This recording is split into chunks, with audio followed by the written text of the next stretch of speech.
જય સોમનાથ બધાને. તો આજે ભાદરવા મહિનાનો પહેલો સોમવાર છે એટલે વાસરા દાદાના મંદિરે આવીને આપણે વાસરા દાદા, હનુમાન દાદા, ગણપતિ બાપાના દર્શન કર્યા. અમારા ગામની અંદર ભાદરવાના બધા સોમવાર ઉજવવામાં આવે છે એટલે કે વાસરા દાદાની ધ્વજા ડીજેના સથવારે આખા ગામની અંદર ફેરવવામાં આવે. આ છે આપણી ભત્રીજી જીયાન છે. બિચારીને કોઈ તેડીને બતાવતો નથી એટલે બાલ્કનીની રેલિંગ ઉપર સડી ગઈ ને અહીંથી ડોકા તાણીને જોઈ. બાકી ગમે એ થાય જોવું તો પડે. હવે આપણે આવી ગયા હતા આપણા ભાઈબંધના ઘરે ને આ બધા ભેગા છે. એનું કારણ છે કે અમારા મંદિર જે છે ને બોર ની અંદર સંપલ નાખી દીધું ને સંપલ ને બહાર કાઢવા બધા ભેગા છે.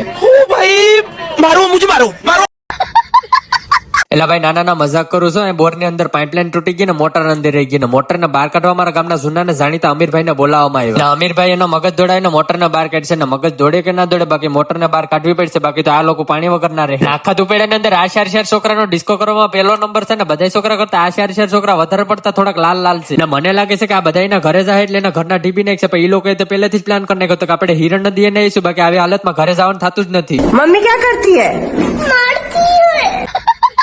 હા બપોરના 2 વાગી ગયા ને ઠેલો લઈને આપણે આવી ગયા હતા આપણા ગામના સ્ટેશનમાં ને થોડીક વારમાં આપણા ભાઈબંધ આવી ગયા એની ગાડી લઈને ટાણા કરતા ને અમે બે વેરાવળ જવા માટે રવાના થઈ ગયા. મિત્રો આજના મિની બ્લોગ ની અંદર એટલી જ ને આવા મિની બ્લોગ જવા માટે આ ગુજરાતીના ફીડને ફોલો કરીને જજો.